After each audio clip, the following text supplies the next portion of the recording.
Lynched for anything or nothing. Lynched for wife beating. In nearly all communities, wife beating is punishable with a fine, and in no community is it made a felony. Dave Jackson, of Abita, Law, was a colored man who had beaten his wife. He had not killed her, nor seriously wounded her, but as Louisiana lynchers had not filled out their quota of crimes, his case was deemed of sufficient importance to apply the method of that barbarous people. He was in the custody of the officials, but the mob went to the jail and took him out in front of the prison and hanged him by the neck until he was dead. This was in November 1893. Hanged for stealing hogs. Details are very meager of a lynching which occurred near Knox Point, La, on the 24th of October, 1893. Upon one point, however, there was no uncertainty, and that is, that the persons lynched were Negroes. It was claimed that they had been stealing hogs, but even this claim had not been subjected to the investigation of a court. That matter was not considered necessary. A few of the neighbors who had lost hogs suspected these men were responsible for their loss, and made up their minds to furnish an example for others to be warned by. The two men were secured by a mob and hanged. Lynched for no offense. Perhaps the most characteristic feature of this record of lynch law for the year 1893 is the remarkable fact that 5 human beings were lynched and that the matter was considered of so little importance that the powerful press bureaus of the country did not consider the matter of enough importance to ascertain the causes for which they were hanged.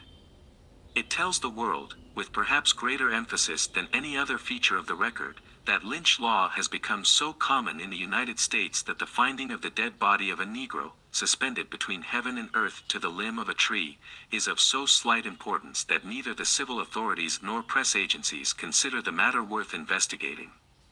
July 21st, in Shelby County, Tennessee, a colored man by the name of Charles Martin was lynched. July 30th, at Paris, Missouri, a colored man named William Steen shared the same fate. December 28th, Max Seegers was announced to have been lynched at Brantley, Alabama. August 31st, at Yarborough, Texas, and on September 19th, at Houston, a colored man was found lynched, but so little attention was paid to the matter that not only was no record made as to why these last 2 men were lynched, but even their names were not given. The dispatches simply stated that an unknown Negro was found lynched in each case. There are friends of humanity who feel their souls shrink from any compromise with murder, but whose deep and abiding reverence for womanhood causes them to hesitate in giving their support to this crusade against lynch law, out of fear that they may encourage the miscreants whose deeds are worse than murder. But to these friends it must appear certain that these 5 men could not have been guilty of any terrible crime. They were simply lynched by parties of men who had it in their power to kill them, and who chose to avenge some fancied wrong by murder, rather than submit their grievances to court. Lynched because they were saucy. At Moberly, Missouri, February 18th, and at Fort Madison, SC, June 2nd, both in 1892, a record was made in the line of lynching which should certainly appeal to every humanitarian who has any regard for the sacredness of human life. John Hughes, of Moberly, and Isaac Lincoln, of Fort Madison, and Will Lewis in Tullahoma, Tennessee, suffered death for no more serious charge than that they were saucy to white people. In the days of slavery it was held to be a very serious matter for a colored person to fail to yield the sidewalk at the demand of a white person, and it will not be surprising to find some evidence of this intolerance existing in the days of freedom. But the most that could be expected as a penalty for acting or speaking saucily to a white person would be a slight physical chastisement to make the Negro know his place, or an arrest and fine. But Missouri, Tennessee, and South Carolina chose to make precedents in their cases, and as a result both men, after being charged with their offense and apprehended, were taken by a mob and lynched. The civil authorities, who in either case would have been very quick to satisfy the aggrieved white people had they complained and brought the prisoners to court, by imposing proper penalty upon them, did not feel it their duty to make any investigation after the Negroes were killed. They were dead and out of the way, and as no one would be called upon to render an account for their taking off, the matter was dismissed from the public mind. Lynched for a quarrel. One of the most notable instances of lynching for the year 1893 occurred about the 20th of September.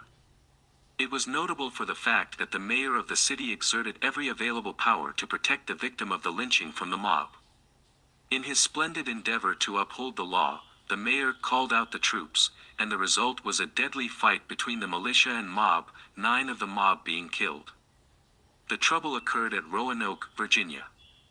It is frequently claimed that lynchings occur only in sparsely settled districts, and, in fact, it is a favorite plea of governors and reverend apologists to couple two errant falsehoods, stating that lynchings occur only because of assaults upon white women, and that these assaults occur and the lynchings follow in thinly inhabited districts where the power of the law is entirely inadequate to meet the emergency. This Roanoke case is a double refutation, for it not only disproves the alleged charge that the Negro assaulted a white woman, as was telegraphed all over the country at the time, but it also shows conclusively that even in one of the largest cities of the old state of Virginia, one of the original 13 colonies, which prides itself of being the mother of presidents, it was possible for a lynching to occur in broad daylight under circumstances of revolting savagery. When the news first came from Roanoke of the contemplated lynching, it was stated that a big burly Negro had assaulted a white woman, that he had been apprehended, and that the citizens were determined to summarily dispose of his case. Mayor Trout was a man who believed in maintaining the majesty of the law, and who at once gave notice that no lynching would be permitted in Roanoke, and that the Negro, whose name was Smith, being in the custody of the law, should be dealt with according to law, but the mob did not pay any attention to the brave words of the mayor. It evidently thought that it was only another case of swagger, such as frequently characterizes lynching episodes. Mayor Trout, finding immense crowds gathering about the city, and fearing an attempt to lynch Smith, called out the militia and stationed them at the jail. It was known that the woman refused to accuse Smith of assaulting her, and that his offense consisted in quarreling with her about the change of money in a transaction in which he bought something from her market booth. Both parties lost their temper, and the result was a row from which Smith had to make his escape. At once the old cry was sounded that the woman had been assaulted, and in a few hours all the town was wild with people thirsting for the assailant's blood. The further incidents of that day may well be told by a dispatch from Roanoke under date of the 21st of September and published in the Chicago Record. It says, "It is claimed by members of the military company that they frequently warned the mob to keep away from the jail, under penalty of being shot. Captain Byrd told them he was under orders to protect the prisoner whose life the mob so eagerly sought, and come what may he would not allow him to be taken by the mob." To this the crowd replied with hoots and derisive jeers. The rioters appeared to become frenzied at the determined stand taken by the men and Captain Byrd, and finally a crowd of excited men made a rush for the side door of the jail. The captain directed his men to drive the would-be lynchers back. At this moment the mob opened fire on the soldiers. This appeared for a moment to startle the captain and his men. But it was only for a moment. Then he coolly gave the command, "Ready. Aim. Fire." The company obeyed to the instant, and poured a volley of bullets into that part of the mob which was trying to batter down the side door of the jail. The rioters fell back before the fire of the militia, leaving one man writhing in the agonies of death at the doorstep. There was a lull for a moment. Then the word was quickly passed through the throng in front of the jail and down the street that a man was killed. Then there was an awful rush toward the little band of soldiers. Excited men were yelling like demons. The fight became general, and ere it was ended 9 men were dead and more than 40 wounded. This stubborn stand on behalf of law and order disconcerted the crowd, and it fell back in disorder. It did not long remain inactive but assembled again for a second assault. Having only a small band of militia, and knowing they would be absolutely at the mercy of the thousands who were gathering to wreak vengeance upon them, the mayor ordered them to disperse and go to their homes, and he himself, having been wounded, was quietly conveyed out of the city. The next day the mob grew in numbers and its rage increased in its intensity. There was no longer any doubt that Smith, innocent as he was of any crime, would be killed, for with the mayor out of the city and the governor of the state using no effort to control the mob, it was only a question of a few hours when the assault would be repeated and its victim put to death. All this happened as per program. The description of that morning's carnival appeared in the paper above quoted and reads as follows. A squad of 20 men took the Negro Smith from 3 policemen just before 5 o'clock this morning and hanged him to a hickory limb on 9th Avenue, in the residence section of the city. They riddled his body with bullets and put a placard on it saying, "This is Mayor Trout's friend." A coroner's jury of Bismel was summoned and viewed the body and rendered a verdict of death at the hands of unknown men. Thousands of persons visited the scene of the lynching between daylight and 8 o'clock when the body was cut down. After the jury had completed its work, the body was placed in the hands of officers, who were unable to keep back the mob. 300 men tried to drag the body through the streets of the town, but the Reverend Dr. Campbell of the First Presbyterian Church and Captain R.B. Mormon, with pleas and by force prevented them. Captain Mormon hired a wagon and the body was put in it. It was then conveyed to the bank of the Roanoke, about 2 miles from the scene of the lynching. Here the body was dragged from the wagon by ropes for about 200 yards and burned. Piles of dry brushwood were brought, and the body was placed upon it, and more brushwood piled on the body, leaving only the head bare. The whole pile was then saturated with coal oil and a match was applied. The body was consumed within an hour. The cremation was witnessed by several thousand people. At one time the mob threatened to burn the Negro in Mayor Trout's yard. Thus did the people of Roanoke, Virginia, add this measure of proof to maintain our contention that it is only necessary to charge a Negro with a crime in order to secure his certain death. It was well known in the city before he was killed that he had not assaulted the woman with whom he had had the trouble, but he dared to have an altercation with a white woman, and he must pay the penalty. For an offense which would not in any civilized community have brought upon him a punishment greater than a fine of a few dollars, this unfortunate Negro was hung, shot and burned. Suspected, innocent and lynched. 5 persons, Benjamin Jackson, his wife, Mahala Jackson, his mother-in-law, Lou Carter, Rufus Bigley, were lynched near Quincy, Mississippi, the charge against them being suspicion of well poisoning. It appears from the newspaper dispatches at that time that a family by the name of Woodruff was taken ill in September of 1892. As a result of their illness, one or more of the family are said to have died, though that matter is not stated definitely. It was suspected that the cause of their illness was the existence of poison in the water, some miscreant having placed poison in the well. Suspicion pointed to a colored man named Benjamin Jackson, who was at once arrested. With him also were arrested his wife and mother-in-law, and all were held on the same charge. The matter came up for judicial investigation, but as might have been expected, the white people concluded it was unnecessary to wait the result of the investigation, that it was preferable to hang the accused first and try him afterward. By this method of procedure, the desired result was always obtained: the accused was hanged. Accordingly, Benjamin Jackson was taken from the officers by a crowd of about 200 people, while the inquest was being held, and hanged. After the killing of Jackson, the inquest was continued to ascertain the possible connection of the other persons charged with the crime. Against the wife and mother-in-law of the unfortunate man there was not the slightest evidence, and the coroner's jury was fair enough to give them their liberty. They were declared innocent and returned to their homes. But this did not protect the women from the demands of the Christian white people of that section of the country.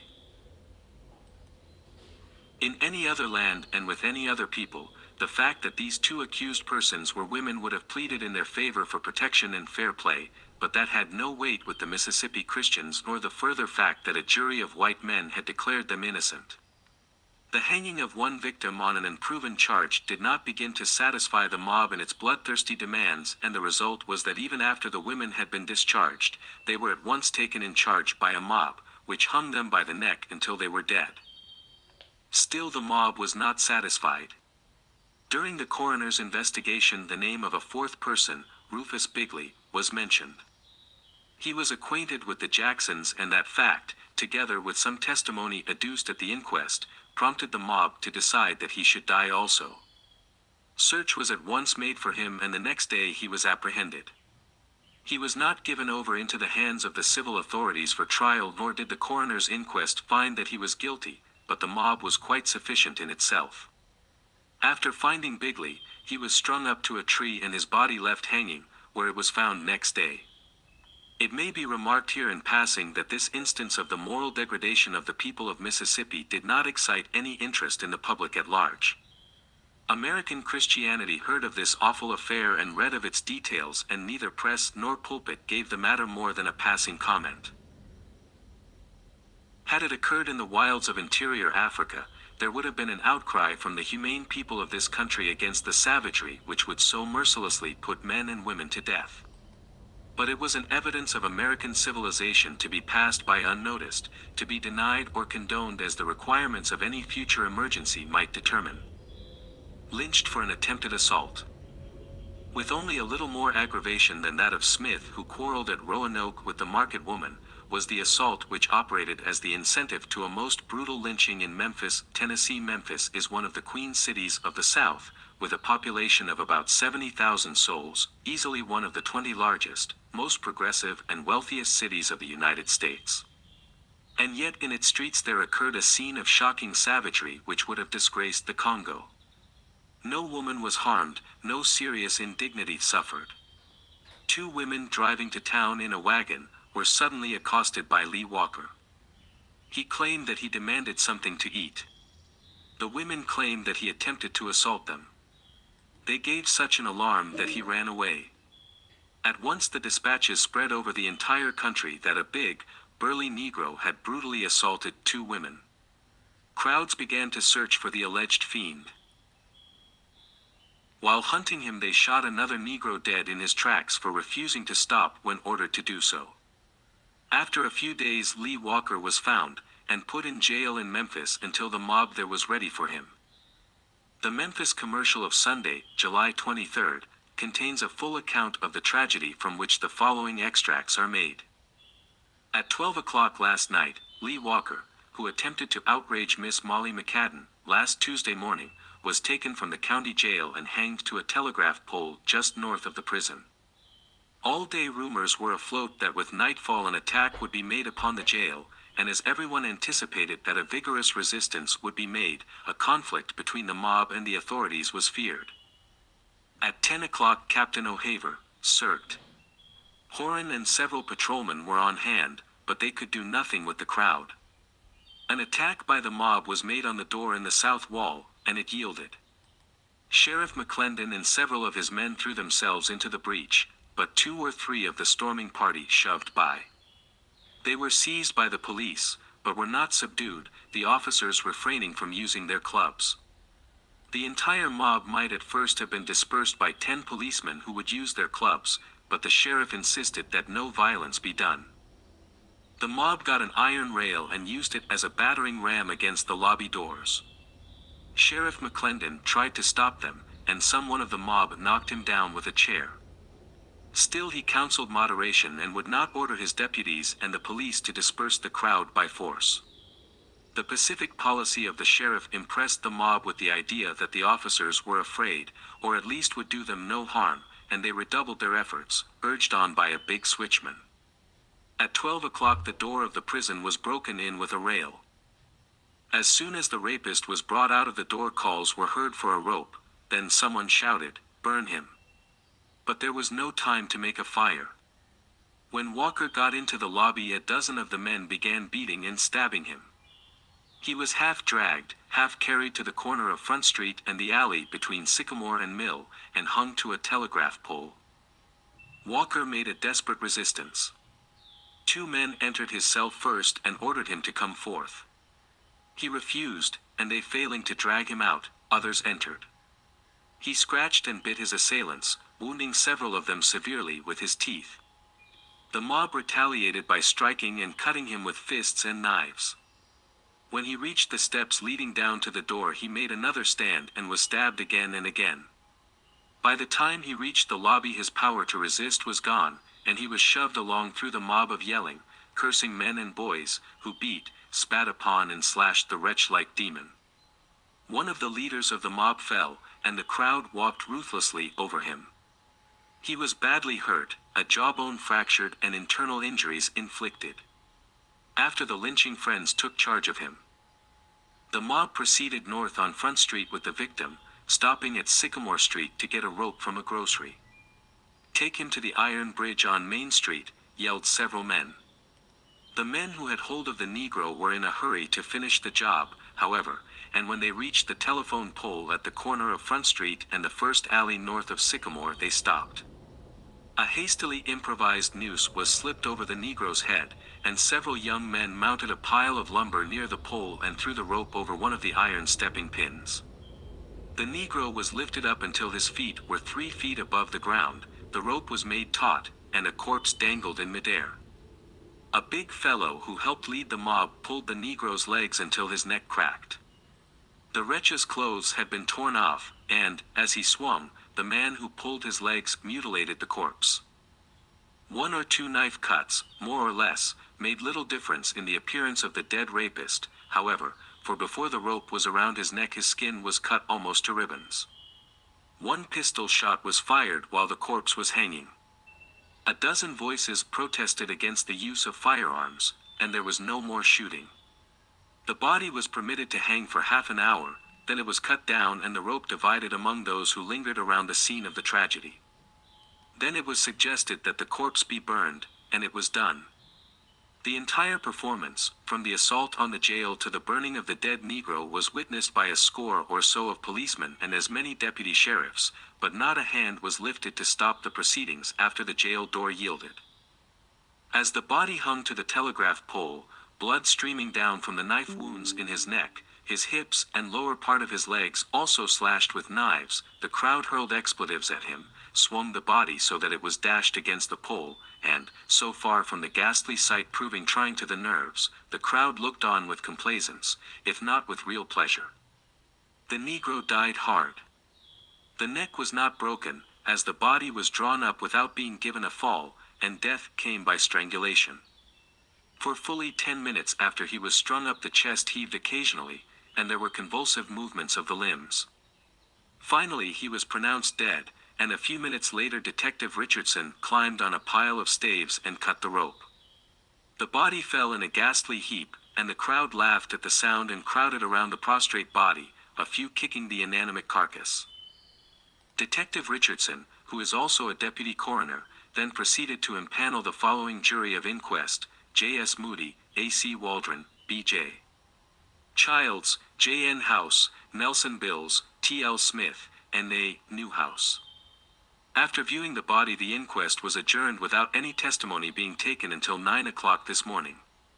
The jury will meet at the coroner's office, 51, Beale Street, upstairs, and decide on a verdict. If no witnesses are forthcoming, the jury will be able to arrive at a verdict just the same, as all members of it saw the lynching. Then someone raised the cry of, "Burn him." It was quickly taken up and soon resounded from 100 throats. Detective Richardson, for a long time, single-handed, stood the crowd off. He talked and begged the men not to bring disgrace on the city by burning the body, arguing that all the vengeance possible had been wrought. While this was going on, a small crowd was busy starting a fire in the middle of the street. The material was handy. Some bundles of staves were taken from the adjoining lumber yard for kindling. Heavier wood was obtained from the same source, and coal oil from a neighboring grocery. Then the cries of "Burn him! Burn him!" were redoubled. Half a dozen men seized the naked body. The crowd cheered. They marched to the fire, and giving the body a swing, it was landed in the middle of the fire. There was a cry for more wood, as the fire had begun to die owing to the long delay. Willing hands procured the wood, and it was piled up on the Negro, almost, for a time, obscuring him from view. The head was in plain view, as also were the limbs, and one arm which stood out high above the body, the elbow crooked, held in that position by a stick of wood. In a few moments the hands began to swell, then came great blisters over all the exposed parts of the body, then in places the flesh was burned away and the bones began to show through. It was a horrible sight, one which, perhaps, none there had ever witnessed before. It proved too much for a large part of the crowd, and the majority of the mob left very shortly after the burning began. But a large number stayed, and were not a bit set back by the sight of a human body being burned to ashes. 2 or 3 white women, accompanied by their escorts, pushed to the front to obtain an unobstructed view, and looked on with astonishing coolness and nonchalance. One man and woman brought a little girl, not over 12 years old, apparently their daughter, to view a scene which was calculated to drive sleep from the child's eyes for many nights, if not to produce a permanent injury to her nervous system. The comments of the crowd were varied. Some remarked on the efficacy of this style of cure for rapists, others rejoiced that men's wives and daughters were now safe from this wretch. Some laughed as the flesh cracked and blistered, and while a large number pronounced the burning of a dead body as a useless episode, not in all that throng was a word of sympathy heard for the wretch himself. The rope that was used to hang the Negro, and also that which was used to lead him from the jail, were eagerly sought by relic hunters. They almost fought for a chance to cut off a piece of rope, and in an incredibly short time both ropes had disappeared and were scattered in the pockets of the crowd in sections of from 1 inch to 6 inches long. Others of the relic hunters remained until the ashes cooled to obtain such ghastly relics as the teeth, nails, and bits of charred skin of the immolated victim of his own lust. After burning the body, the mob tied a rope around the charred trunk and dragged it down Main Street to the courthouse, where it was hanged to a center pole. The rope broke and the corpse dropped with a thud, but it was again hoisted, the charred legs barely touching the ground. The teeth were knocked out and the fingernails cut off as souvenirs. The crowd made so much noise that the police interfered. Undertaker Walsh was telephoned for, who took charge of the body and carried it to his establishment, where it will be prepared for burial in the Potter's Field today. A prelude to this exhibition of 19th-century barbarism was the following telegram received by the Chicago Inter-Ocean, at 2 o'clock, Saturday afternoon, 10 hours before the lynching. Memphis, Tennessee, July 22, to Inter-Ocean, Chicago. Lee Walker, colored man, accused of raping white women, in jail here, will be taken out and burned by whites tonight. Can you send Miss Ida Wells to write it up? Answer. R.M. Martin, with Public Ledger. The Public Ledger is one of the oldest evening daily papers in Memphis, and this telegram shows that the intentions of the mob were well known long before they were executed. The personnel of the mob is given by the Memphis Appeal Avalanche. It says, at first it seemed as if a crowd of roughs were the principals, but as it increased in size, men in all walks of life figured as leaders, although the majority were young men. This was the punishment meted out to a Negro, charged, not with rape, but attempted assault, and without any proof as to his guilt, for the women were not given a chance to identify him. It was only a little less horrible than the burning alive of Henry Smith, at Paris, Texas, February 1, 1893, or that of Edward Coy, in Texarkana, Texas, February 20, 1892. Both were charged with assault on white women, and both were tied to the stake and burned while yet alive, in the presence of 10,000 persons. In the case of Coy, the white woman in the case applied the match, even while the victim protested his innocence. The cut which is here given is the exact reproduction of the photograph taken at the scene of the lynching at Clanton, Alabama, August, 1891. The cause for which the man was hanged is given in the words of the mob which were written on the back of the photograph, and they are also given. This photograph was sent to Judge A.W. Turgee, of Mayville, New York. In some of these cases the mob affects to believe in the Negro's guilt. The world is told that the white woman in the case identifies him, or the prisoner, confesses. But in the lynching which took place in Barnwell County, South Carolina, April 24, 1893, the mob's victim, John Peterson, escaped and placed himself under Governor Tillman's protection. Not only did he declare his innocence, but offered to prove an alibi, by white witnesses. Before his witnesses could be brought, the mob arrived at the governor's mansion and demanded the prisoner. He was given up, and although the white woman in the case said he was not the man, he was hanged 24 hours after, and over 1,000 bullets fired into his body, on the declaration that the crime had been committed and someone had to hang for it.